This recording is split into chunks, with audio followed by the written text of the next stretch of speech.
Good morning, everyone. It's Dr. Coop here with the Friday, January 8th, 2021 morning announcements. I pledge allegiance to the flag of the United States of America and to the republic for which it stands, one nation under God, indivisible, with liberty and justice for all. The weather today, it's going to be a sunny and cloudy day with a high of 43 degrees and a low of 23 degrees. And birthdays. Tomorrow it is Elizabeth's birthday. Happy birthday, Elizabeth, tomorrow. I hope you have a great day. And on Sunday, it's Haley's birthday. Happy birthday, Haley, on Sunday. I hope you have a great birthday too. And our story of the day is... Welcome to Storyline Online, brought to you by the SAG-AFTRA Foundation. I'm Viola Davis, and I'm reading Rent Party Jazz, written by William Miller and illustrated by Charlotte Riley Webb. Every morning as the sun was coming up, Sonny went to work for the coal man. "I sells my coal 2 bits a sack," the coal man cried out as they drove slowly down the street to the French Quarter. Sonny wished he were back in his warm bed, but he knew how badly he and Mama needed the extra money. Even though he would spend the rest of the day in school, Sonny started the day like a working man. Sonny's job was to jump down and drag the sacks into the alleys, then shovel the coal down the chutes. He made 10 cents a day, 7 days a week. His mother worked in a fish canning factory. All day long, she packed fancy little fish, earning a penny for each can she filled. When Sonny and the coal man drove through Jackson Square, they would hear trumpet players blowing their horns. The musicians played any tune people wanted to hear, hoping listeners would drop a few coins into their hats. One morning, Sonny came home to find Mama sitting at the kitchen table. She looked like she had been crying. "What's the matter, Mama?" Sonny asked. "Are you sick?" "Worse than sick, Sonny. I've been let go from my job. These are some hard times and folks aren't buying much fancy fish. Might be 3-4 months before they need these hands again."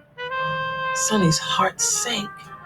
Rent day would be coming soon and the rent man didn't care whether you had a job or not. All he wanted was his money. If they missed paying the rent by just one day, the rent man would change the locks and sell off their belongings at a public auction. "I'll get a second job, Mama," Sonny said. I'll quit." "No, Sonny," Mama interrupted. "I got 2 weeks to find something else. You stay in school and learn everything you can, everything, so things will be better for you." After school that day, Sonny wandered through the streets of the quarter, tired and sad. There had to be something he could do to help raise the rent money. In Jackson Square, a huge crowd had gathered around one man playing his horn. Even from the back of the crowd, Sonny could hear how fine the music was. I wonder what Sonny's going to do to help his mother. If you want to find out, check out the rest of that book later. Reading, how to be a lifelong reader. You want to read. What are you reading? Email me at coopk@madisonnjps.org to recommend a book. And speaking of recommendations, we have a whole bunch. Karina recommends The Girl and the Galdorian. Charlotte recommends the book series Spy School. Alina recommends With the Might of Angels. Teresa recommends My Father's Dragon. Lily recommends the book series Fairy Tale Reform School. And Hayden recommends The Mysterious Benedict Society. And if you want to find any of those books, do not hesitate to ask Mrs. Bassine as she walks around the school with her traveling library. This day in history, in 1790, George Washington delivers the first State of the Union address in New York City, not far from here. In 1815, Andrew Jackson defeats the British at the Battle of New Orleans. And in 1958, Bobby Fischer, and here's a picture of him, wins his first chess championship at the age of 14. Our civil rights activist highlight is Rosa Parks.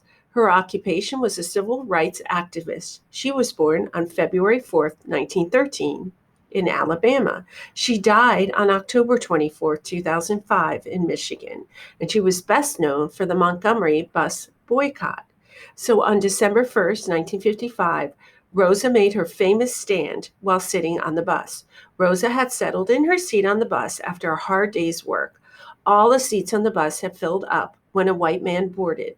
The bus driver told Rosa and some other African Americans to stand up. Rosa refused. The bus driver said he would call the police. Rosa didn't move. Soon, the police showed up and Rosa was arrested. And then that led to the Montgomery bus boycott. So Rosa was charged with breaking a segregation law and was told to pay a fine of $10. She refused to pay, however, saying that she was not guilty and that the law was illegal. She appealed to a higher court.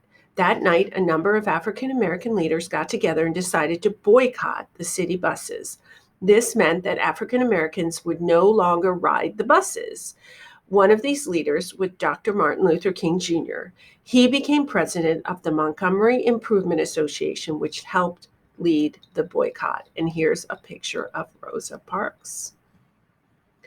She thought that the fact that she had to stand up only because she was Black was not right, and she did something about it. Have a wonderful day, everyone. Big shout out to Mrs. Kelleher. Mrs. Kelleher, we think you're wonderful, wonderful, wonderful. Everyone, work hard on your assignments. Respect yourself, respect others. Be kind to yourself. Be kind to others. Have a fabulous weekend. And you will see me again on Monday for the morning announcements. Take care, everyone.